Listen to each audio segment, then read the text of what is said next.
Hey,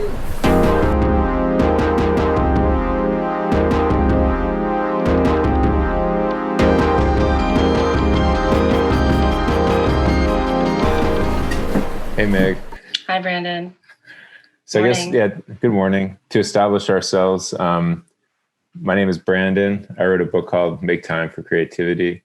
It's part of a 3-book series, and Meg is in the second book, and that's done now, and I'm working on the third book too. The third book is about failure and how to overcome failure or to keep going. But the first book is about making time for making creative work. And I was thinking about you, Meg, that you're making time right now by doing this before you spend the whole day recording your next record in the studio. And it's earlier where you are. You're in Los Angeles. I'm in New York. That's True. But yeah, you should introduce yourself, but I was going to ask you a question too. Well, I'm Meg. I play in a band called Hand Habits and make music with a lot of other people as well. And Brandon, you are my manager, which is why you knew that I was making another record. It's true. I am making a record at home. I'm in Los Angeles. Yeah, that's true. You already said that. Do you want to ask me your question? Well, I thought of another question while you were talking, which is that I feel like during quarantine, you've been especially productive because you have Hand Habits, but you're also in the band Perfume Genius, and you're also been like laying down recording with other people like Sylvan Esso and Jen Wasner and other folks. And I was thinking, do you find when you're making time for your creative work, is it useful for you to have a bunch of stuff going on at once? So you're because as far as I can see, you're not really giving yourself a huge amount of downtime necessarily. You're kind of moving from one thing to the next. So for you, is like making time in a way like filling up time? Yeah. So there's like momentum. It's funny with this record that I'm making at home with my housemate, Kyle Thomas, and Sasami, who's producing. It's the longest I've ever blocked out for making something Hand Habits related, where you're taking the entire month, and I'm not doing any other sessions this whole month. And it feels really, I feel really liberated being able to focus for that long and not have my head in a bunch of different bands, places. Mm-hmm. I think from playing in other people's bands when touring took up most of the time. When I played in Kevin's band, I made Placeholder in 7 days, basically, with the basic tracking, because we were always on tour. And with the Perfume Genius stuff too, I like to oscillate back and forth because I can draw from every experience. And then I feel like subconsciously it keeps my Hand Habits fresh. Mm-hmm. And yeah, it's interesting you mentioned not having a lot of downtime, or it doesn't seem like I make a lot of downtime, because I think downtime I struggle with a little bit. But I like how in your book you talk about resting too. I think that's in Making Time for Creativity a bit. Yeah. How do you make time? I mean, I know how you make time. I wake up early, but I feel like it depends. It depends on the day. Like today or yesterday, I had to get the notes back for the next book to my editor, whose name is Carrie. So I knew I had to get those to her. And so I just set my alarm for 6 and got up and worked for 2 hours before my children woke up and sort of got those out of the way. And I think, so for me, making time has come down to being very, I wouldn't say regimented, because it doesn't feel regimented to me. It actually feels positive, and I really enjoy doing it. But I'm very specific, very specific about the use of time. All right, these are my hours for doing this. And I think one thing I was thinking about with you and maintaining momentum, which I find works for me, is if I don't ever come to a complete rest, it's almost like I can just kind of keep moving. And it's my friend John, who's a trainer, like a physical trainer? Physical trainer, yeah. Cool. He was saying to me once, he's like, if you maintain momentum, you can kind of keep moving. He's where if you're doing a bench press and you come all the way to a stop, it's harder to push back up. It's like a push-up. Yeah. And if you just keep moving, it keeps going. So versus I find that chaturanga. What's a chaturanga? It's in yoga where you kind of come to the ground, but you don't really touch the ground. You keep the momentum and you go up. Do you make lists? Yeah. I can actually see my list on my computer, like in the distance behind you. And it's like, I just have like a sticky note where I keep it. Yeah. And I'll have like little notes and that involve like different people. So I have like one that has your name and then like next to it, things I want to do tomorrow, who I need to reach out to and like ask questions of, or like get responses on. Yeah, lists are helpful. So I think then you can get it out of your head too. It's like you're just sort of like, cool, it's there. It's not in my head anymore. Yeah, overload. Yeah. So I mean, speaking of overload, how have you managed to stay focused when there's so much crazy stuff going on in the world between a pandemic? And we should note we're speaking the day after Joe Biden won the presidential election. So that's a cool thing. Takes care of one thing off the list. Yeah. Right. I felt like yesterday the energy here was very, obviously people were celebrating, but it feels like we can kind of relax for a second. Mm-hmm. Yeah. And obviously politically and social justice, relaxing, like it doesn't fix everything. Like, it's right. kind of, we still just have the lesser of two evils. But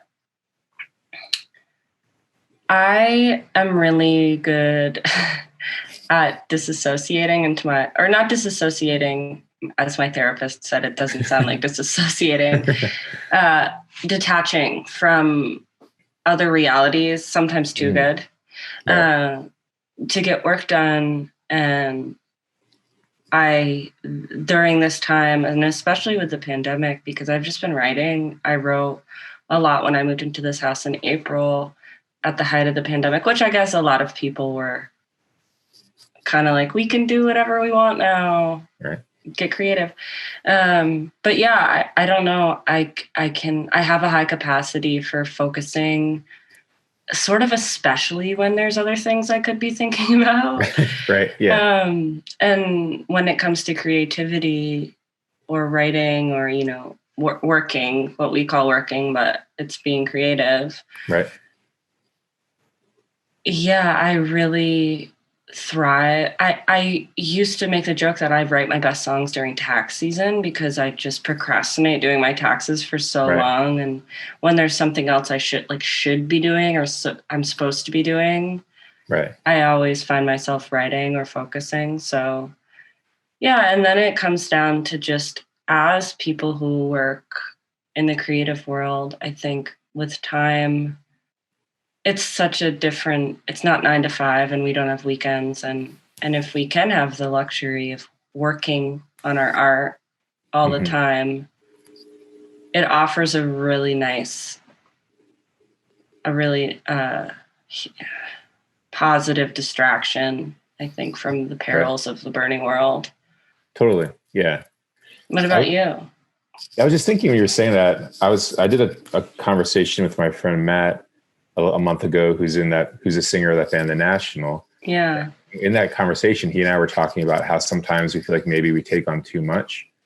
But then I sort of made like an offhanded comment of like, well, what would I do with extra time? Like join Facebook or something. And that's the thing, is like, I'd rather use my time, like you're saying, making work that I feel lucky to be able to do, like making, for me, working on the book stuff makes me happy. Management makes me happy. Like running the site that I do. Like these are all things that feel positive to me. And I'd rather do that than do what people call like doom scrolling, where they're just like spending all day refreshing a browser or like looking at votes coming in. And, Jane I feel akin to you, where I can really remove myself from the world a lot. Mm-hmm. And Jane is like, how can you like be so focused on your work right now? Look, everything's going on out there. It's like falling apart. And I'm like, I think that's why I'm so focused on the work, because I can't actually shift any of that at the moment. Like I can't be in totally counting the votes. So I'd rather just remove myself from it, do my stuff.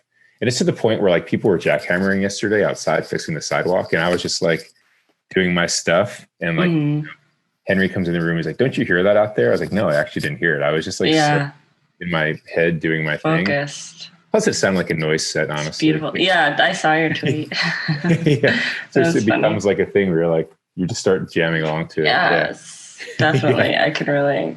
Yeah. Yeah, it's interesting with, you're happy doing it, and that gives you more drive to go deeper.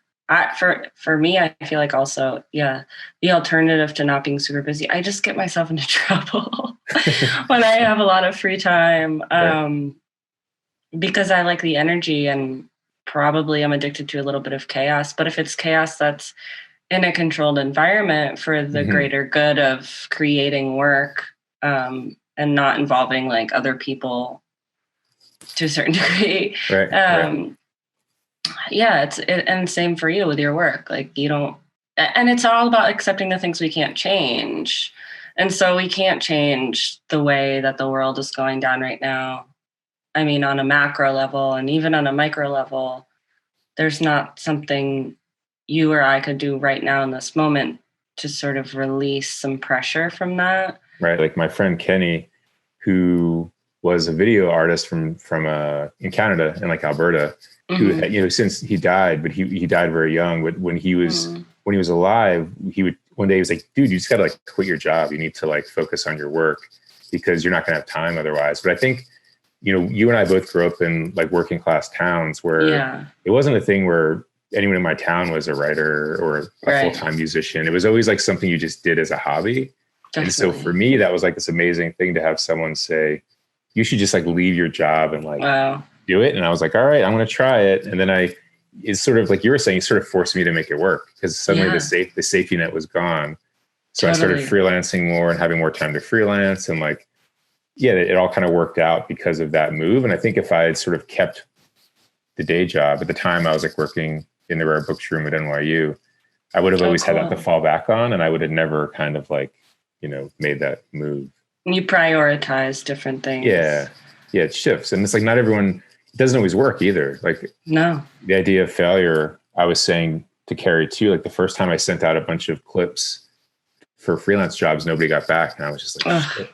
And then I talked to a friend. They're like, it's because you sent it out in like December, and that's the end of everyone's. You're like, no one's taking on writers. Then like, try again in the spring. So instead of thinking that it was because I sucked, I didn't take it personally. I was like, all right, I'll try it again, and then it worked, and then I got the writing. But it's, I think that's the thing too. Is sometimes it's sort of scary for people to make time. Totally, because then it creates also opportunities to be met with rejection. Right. Yeah. Yeah. Or failing. If you just keep it as a hobby, you're like, I don't have to worry about it. I just paint on the weekends. Right. Or I just run my guitar on the weekends or something. Weekend warrior kind of vibe. Yeah. That's interesting. I think it's like less stressful if someone views something as a hobby versus like a full-time their career. Yeah. And unfortunately money plays the role because unless you're so fortunate to be able to dedicate all of your time to a hobby without making it also your job. Right. That's a huge determining factor. Do you think now that you've had so much time because of quarantine and you haven't been able to tour, like, do you miss touring? And do you think when you go back to touring, are you gonna have less time to make work? Or like, because one thing I've noticed is a lot of people that I work with or manage is they're like, everyone's sort of flourishing on the creative side, like suddenly like, oh, wow, I'm like stuck. I can't go anywhere. I'm just going to make stuff. Totally. Yeah. I mean, thanks to unemployment, a lot of us are thriving, I think. Yeah. It's a weird shift. Some people can write on the road too. And and when I was touring, I wouldn't really write on the road, but then I think the structure of how it's changed is just, I can take more time on things. So I think the quality is getting better because I'm spending more time on it. Like on tour, I would just come home and be like, okay, I'm home for 2 weeks, so I have to write a bunch of songs right now. Or like, I don't have to, but my spirit is wanting to. But then I go and play the same songs that I wrote 3 years ago, 4 years ago for the next 6 months. Right. And so it's just definitely just changing. And I don't know. I think a lot about people who don't tour and who just make records, and this is kind of what their life is like all the time. So I'm curious about that. Like when people go back to normalcy, what it's going to be like, or how people, because we are used to having so much, not downtime. We're used to having like time, even Yeah. Something like this, like maybe if this was not COVID time, you and I would be like flying out to, Definitely. I guess, to like doing like a panel or something. I was thinking of something when you were talking. Yeah. Do you feel like you're busier now? Now that people aren't like, all your artists aren't on tour, but you said everybody's been really productive on the creative side. And I know personally you've been helping me. I mean, we talk every day almost. Yeah. Yeah. Do you find that because people are creatively busy and sort of in this making time, you're busier? And also, not that it has to be either or, but how do you like working with people when they're not on tour? I feel like, Caleb and I talked about this. I feel like I really like it because I think when people are on tour, some of it is out of our hands because it'll be kind of be like, you get the call like, oh crap, we showed up and like the venue's not open yet or something. And then it's like, all right, I got to track down the venue person. And it's a little bit different stressful. Kind of. Yeah, it's stressful. And that's why we actually have that guy, Will, who does like the tour managing stuff for us when that happens, because then he can oversee it, like last year. I forgot about that. Cool. Yeah. Like last year, Girlpool was on tour and like their car got a ticket. They couldn't, or didn't get towed, but something happened so that he can jump in and take care of it. Like those kinds of things happen. Okay. Whereas when it's more of like where we are now, then it's like, oh, cool. Listen to this new demo, or like, let's think about possible producers. Let's like brainstorm. Yeah. Let's send these out to some labels. Like that kind of stuff is creative. And it's less like the stress of, or even Will, when he's like on tour, calling me like, dude, someone broke into the van, like that kind of stuff. You're like, so I think you can still creatively handle that situation, but yeah. I think like, so I think it's busier, but it's in a very like, it's a way that I feel like we can control, which is nice. And we can be creative and be like collaborative. Definitely. And I think touring, while that's fun and exhilarating, and especially when like a band plays your town, you can go and you can see how amazing it is and see the crowd reaction. So much of it is like out of my hands. That's always frustrating. Yeah. As a person who likes to try to like help as much as you can. If someone contacts you, they're like, oh my God, I got to the airport late. Like I missed my flight. You're like, all right, well, let's like try to solve this. But it's hard. It's like a different kind of problem solving. What went into you? Why did you decide to do a book on failure? Because when I was looking at the other books, I kind of brought failure up a few times, and they were like for different reasons, like failure of, like I talked about when I first met Jane, actually. So like in my early 20s, I was trying to write a novel, and it was terrible. It was terrible. Did you ever finish it? No. And I think, so I talked about that as being a failure, but what it taught me was what I was not good at and what I was better at. And I think the novel was like way too complicated. I was trying to like fit everything into it. Like anything I do, it was kind of like that. I was like, I want to like just do everything I can in this thing. Then I realized, you know what? I'm much better at like simple storytelling, things that are kind of autobiographical, like things that are like honest and just like really stripped back. So I kind of learned what I was good at from that.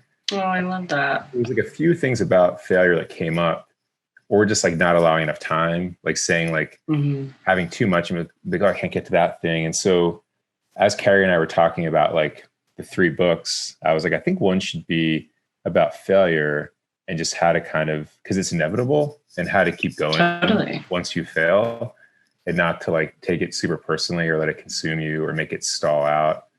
But yeah, just the idea that the first book being like, how do you make time for what you do? The second book, how do you continue to find inspiration? So once you start learning how to make time, how do you kind of keep doing it? Then the third book is like, when you inevitably have that roadblock, how do you kind of recover and just keep going? Because it's all like so cyclical, and it's like, yeah, of course. There's no for every project. Yeah. And there's like no perfect formula, no solution. And that was what I was hoping to have in the book, where it's not like just because you're an expert or just because you seem like you have it together that you actually have it together, or oh my God, yeah. Or just because you seem successful, it's still a challenge and still takes discipline. Like I interviewed Philip Glass for the Creative Independent very early on, like at his house. And we were like in his kitchen having this conversation. And then at one point, like he looks at his watch, because he was like, he's old school. He has like a watch. He's like, yeah. Like, all right, I need to go now. I need to rehearse. And so and he just has a time every day set aside where he just, does his thing. Practices. So he showed me out of his house, and then he just went to his studio to start like doing his work. And I was thinking, yeah, just sit there in silence. Exactly. Yeah. Like he's in his 80s, but he's still like, has to do it every day, or like, he still has a system. Yeah. He's committed. Yeah. So kind of, that was the idea. It was like, you still have to make time for it, even if you're Philip Glass, Yeah. Well, it's like being in a relationship with another human. If you get into a fight, you're not like, okay, well, we got in one fight, so this is over. Right. Exactly. This is failure. Like, we're done. Yeah. I mean, how do you define failure creatively? Yeah. It's interesting. Like the chapter I was working on yesterday for that was about like finding happy accidents in failure, like kind of like doing something and having it like not work the way you thought it was going to work, but then finding something else in Definitely. that, Happens so much. But yeah, I think like, so failure doesn't necessarily mean like, oh no, I'm a total failure. It's just like the thing you set out to do didn't work the way you thought it would, but then like figuring out a way to kind of keep it moving. So that way it's almost like if you keep going, failure sort of doesn't exist in a way. Because, exactly. Yeah, you're like reframing it and you're still moving. Yeah, and I find that for me, I can be so quick to my self-critic, inner critic can be kind of harsh. Right. And yeah, like if you just redefine what failure is, there doesn't exist, because it's always information. It's always perspective, a new perspective, even. Right. Yeah, like you said, like not writing the novel informed that you're better at this other thing. And you wouldn't have come to that at that time if you didn't attempt to do this other thing. Right. You started as mostly an instrumentalist and sort of sang a bit later, right?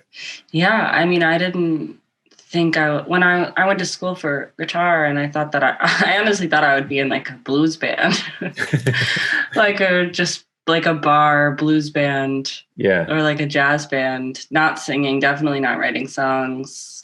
And yeah, I played with a bunch of other people before I even wrote a song, and it came late in the trajectory of, dedicating most of my time to music.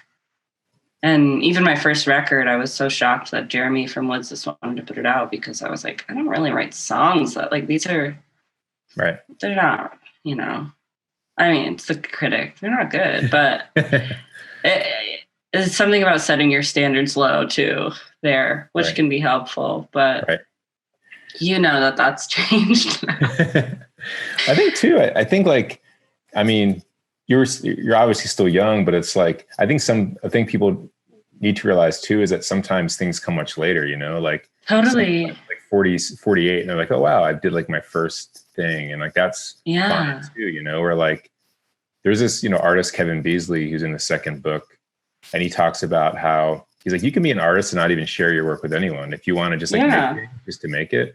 He's like, you don't need, if you can decide, no, I make this for myself and that's all I need from it. You're still an artist. You're still, you just decided your art is for yourself and not for like other people's money. Whatever. Yeah. And for money. Yeah. Yeah. Yeah. Because you can balance out a day job, come home and like work at night, like Kafka working in a bank or whatever, there's like all these. Is that what he did? Yeah.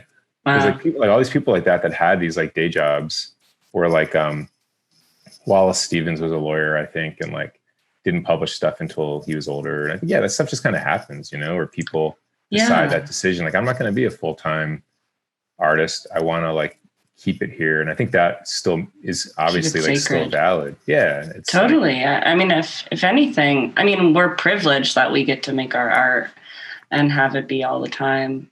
But also, if anything, I mean, I know some friends who make music who are so incredible.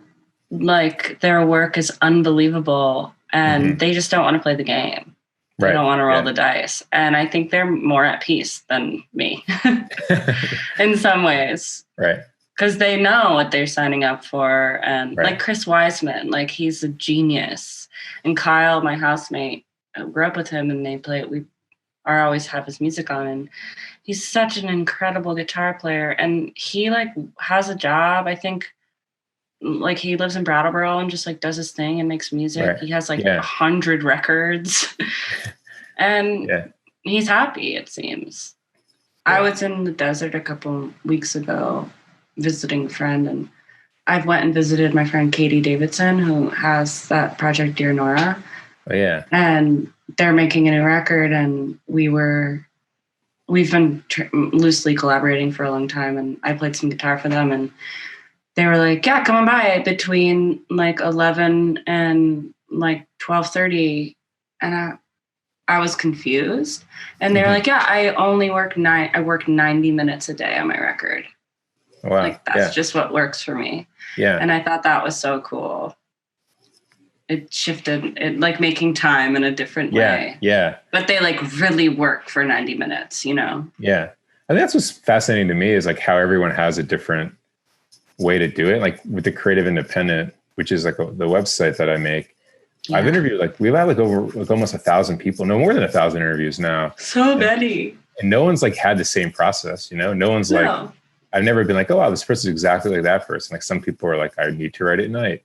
I need to do this thing in the morning. I need to have nothing in my studio, nowhere to sit. I need to I need a couch in my studio. Like everyone has like different approaches, you know? Yeah. I was thinking that woman, I love Shabalala Self, who's a painter, and she's in the Times this weekend. And I interviewed her for TCI once. And in that interview, she explained her studio, how she has nothing comfortable in it. And in the photo Times, you can see that there's nothing comfortable in it. Like she's just sitting like on this really wooden like chair, and there's all these paintings behind her. And I'm like, whoa, she was totally giving me the truth. You know, there's like nothing there. And that way she can just go there and work. And I love that. Yeah, creating limitations for yourself and roadblocks. Yeah. And do you have any of that? To a degree, I think like part of the reason I found getting up early works for me is because I don't feel like I need to check email that early because no one else is awake. Yeah. And I don't feel the need. Yeah, I feel like I can just like focus on one thing. Yeah. I think that's a limitation. I don't have as a hardcore limitation as like one writer we interviewed on the site once. She said when she's working, she has like her partner take her phone and like take the modem out of their house. So she's like only able to just like offline completely. Super offline. Yeah. I don't have anything quite as hardcore as that, but I think in the morning I've just found for me, it's like time of the day thing. Do you have any of those kinds of things? When I'm demoing, I'll turn the internet off and like put my phone in the other room. I get into a bad habit sometimes of demoing on my phone, so then it's right there. I'm trying to think of if I have any weird ones. I was talking to a friend yesterday who was a little annoyed with me because now that I'm recording, I'm less available. Right. Mm-hmm. And I was a little bit in emotional the weeds, and I was relying on this friend a lot. And then I'm like, okay, but it's November now, so I'm focusing. So I'm just putting everything else on the shelf. And she was like, you know, you have a tendency, she like hit me with some truths. And she was like, you have a tendency to make yourself unavailable for long periods of time. And I was like, oh, I do. And I think that's why I get a lot done, is because I will just decide that I'm not available. For November to a fault sometimes, or with my friendships feel that, but that's a big one. It's like a psychic shift. Right. I mean, I agree. I feel like I can do that too, which is like we were talking about earlier, like working through someone demoing the sidewalk or like the world falling apart, you just remove. I think and now and then I'll catch myself and be like, all right, no, I should go out and like see these people, or I should do that. But no, I think my biggest question of all of this is like when it goes back to being somewhat normal again, how time will like shift again for us, you know? Because I feel like you've managed to in quarantine be productive and make a lot of work, and I have too. And I'm wondering like when suddenly like the floodgates open again, and us both being people who are able to kind of like focus on what we want to do and maybe shut the world out a bit. Yeah, I'm curious what the adjustment will be like. But do you think it'll be a floodgate opening? Because I sort of think that because we are so focused and committed to a schedule and dedicated to this lifestyle, I think it probably won't feel, I have a hunch that it won't feel like opening the floodgates because we'll be prepared. That's true. Yeah. Yeah. And it's not like suddenly the world is going to be like, okay, back to normal. Right. No, like, it's go on. Yeah. All your bands are on tour today. Yeah, that's true. I actually thought of do you know that old cartoon, Mr. Magoo? Mm-hmm. Where like he can never see anything and he just kind of like, that's what I imagine is like the whole world's open and we're both just like doing our work and like everything's floating around. We don't even know that it's open. Yeah. But I think it'll be slow and gradual. That's true. And I think just like this happened, it'll just be another adjustment. And I think if you want to make work, you just kind of like figure out how to do it, like that's definitely, I feel like always been my thing from being a teenager, making zines to now. It's like, cool, I want to try to do this. This is what makes me happy. I'm going to like make it a priority, figure out how to do it. And I feel energized when I do it. So even if I'm feeling tired, I'm like, cool, I'm going to try to write something or I'm going to try to make something. That it brings you joy. It brings like, something. Yeah. Even closer it's weird. To God. Closer. Yeah. It does. Yeah. It brings you to something. And even just like looking at my inbox sometimes, and if it's stuff that has to deal with the things I care about, like management or the site, it actually is like, cool, this is like a bunch of possibility versus like, oh no, the inbox is full. Like it actually is like exciting to me. Like I just was thinking also about how you said, I put my head down and I'm doing this because it makes me happy. And I think about people a lot in this time who are so depressed and so stressed out. And I'm talking about people in our demographic. Right. Or like in our peers. Right. People I know personally. Who are really depressed and really stressed out and really just can't get motivated. And I feel for them because they are feeling those things and that's unfortunate and that's just where they're at. And I think as a remedy, I really need to make work because I could so easily go down that sort of wallowing wormhole. Right. And as a defense mechanism, it's turned into this workaholic sort of creative drive, which I see in you too. And it's medicine in a way. Totally. Yeah. It's like the momentum thing we were talking about. Like exactly. Versus like coming down to a complete stop. You kind of keep going. Imagine how committed we would both be to being sad.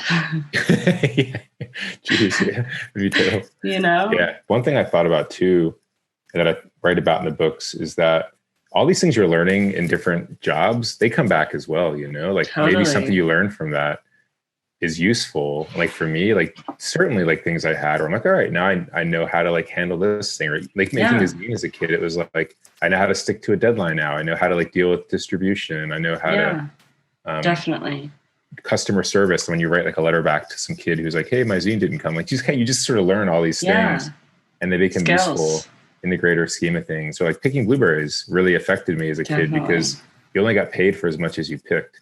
So if you stopped, you weren't getting paid. So like I couldn't just sit there and slack off because then I would leave the day with nothing. So I had to just keep going, You got the work ethic. Yeah, that sticks with you. I told my kids this. Sometimes they're doing papers in school and they don't feel like doing it. I'm like, part of school is just a performance. And I was like, you have to like answer the question, even if you don't really care about it. Hell yeah, Dad. Part of what you have to do, just like answer it and just get it out of the way, Cool. Well, so thanks for joining us today. It's good to talk to you. We're not there. Yeah, so good to talk to you. I feel like we Zoom fairly frequently. It's always nice to Zoom. Nice to always have a conversation. I like seeing different rooms in your house. Yeah, I would try to keep it fresh. Yeah, it's great. I figured this time, since we're talking about books, I should be in front of some books. Yeah, definitely. Fitting. But yeah, thanks a lot. I appreciate it. And it's always fun to learn more about your friends. So I know. It's great to do this for other people to hear too. Yeah. Thanks for inviting us, I guess, Who, and maybe next year we can be there in person and do something. You should have Hand Habits come on as a curator. Planting the seed. I didn't say it.